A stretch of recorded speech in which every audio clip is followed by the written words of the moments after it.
இன்றைக்கி எல்லாத்துக்கும் இருக்கணும்னு அந்த முருகன் அருள் எல்லாத்து வீட்லேயும் பரிபூர்ணமாக கிடைக்கணும்னு நான் வேண்டிக்கிறேன். கண்டிப்பாக நீங்கள் வெற்றிலையை பார்த்தா எல்லா காரியமும் வெற்றி தான். அதனால தான் ஃபஸ்ட்டு லிங்கே நான் வெற்றிலையே போட்டிருக்கேன். உங்களுக்கு இந்த தை மாதம் பிறக்கிற முதல் நாள் எல்லா வெற்றியும் எல்லா செல்வங்களும் கண்டிப்பாக உங்கள் வீடு தேடி வரணும்னு நான் அந்த முருகனை வேண்டிக்கிறேன். இன்றைக்கி நம்ம என்னென்ன பூக்களை பறித்தோன்னு பார்க்கலாம் வாங்க. நம்ம இன்றைக்கி பறித்த பூக்கள் பன்னீர் ரோஜா, கூடவே செவ்வந்தி, செம்பருத்தி மற்றும் கூடவே நம்ம வெற்றிலையும் பொறிச்சுக்கிட்டோம். நம்ம வீட்டிலேயே வெற்றிலை கொடி இருக்கங்காட்டி வெற்றிலையும் பொறிச்சுக்கிட்டோம். நம்ம திரும்ப நான் ஒன்று சொல்கிறேங்க, 1000 ரூபா கொடுத்து கோடி ரூபா கொடுத்து முருகனை வேண்டுனா தான் முருகன் வீட்டுக்கு வருவானா? கண்டிப்பாக இல்லைங்க. நீங்கள் 5 ரூபா சூடத்தை ஏற்றி வச்சு முருகா வாடா அப்படின்னு சொல்லி கூப்பிட்டிங்கன்னா கண்டிப்பாக நீங்கள் கூப்பிட்ட குரலுக்கு அந்த முருகன் ஓடோடி வருவாங்க. கண்டிப்பாக நிறைய அதிசயங்களும் செய்வான்.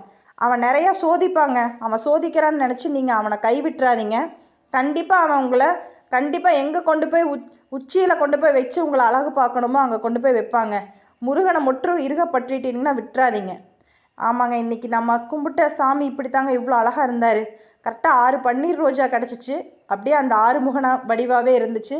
வேலுக்கு பூஜையும் செஞ்சிட்டோம். இன்றைக்கி காலையில் நம்ம வீட்டில் வளர்கிற பூக்களை கொண்டு அந்த நம்ம முருகருக்கு அலங்காரம் பண்ணி பார்க்கும்போது அவ்வளோ அழகாக இருக்கும்.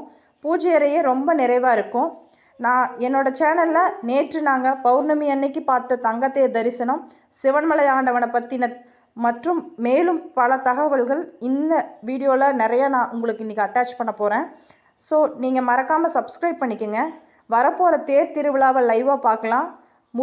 சிவன்மலை முருகனை பற்றி மேலும் தெரிஞ்சுக்கணும், பல அற்புதங்களை நடத்துகிற சிவன்மலை முருகனை பற்றி தெரிஞ்சுக்கணுன்னு என்னோடய சேனலை சப்ஸ்கிரைப் பண்ணிக்கோங்க. என்னடா இன்னும் சிட்டுக்குருவி பற்றி பேசலையேன்னு நினைக்கிறீங்களா? வாங்க, இன்றைக்கி எங்கே நம்ம வீட்டில் கூடு கட்டியிருக்காங்கன்னு பார்க்கலாம். அன்றைக்கி நம்ம கிச்சனில் கூடு கட்டியிருந்தாங்க, அதை காமிச்சிருந்தேன். இது 2வதாக கூடு கட்டியிருக்கிற இடம்.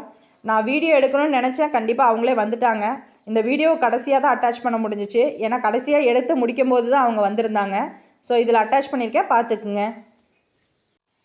எல்லாத்துக்கும் திரும்பவும் நம்ம தை திருநாள் வாழ்த்துக்கள்ங்க.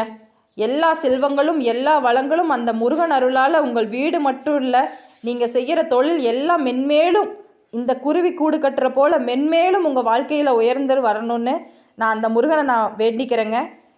எல்லா புகழும் அந்த முருகனுக்கே.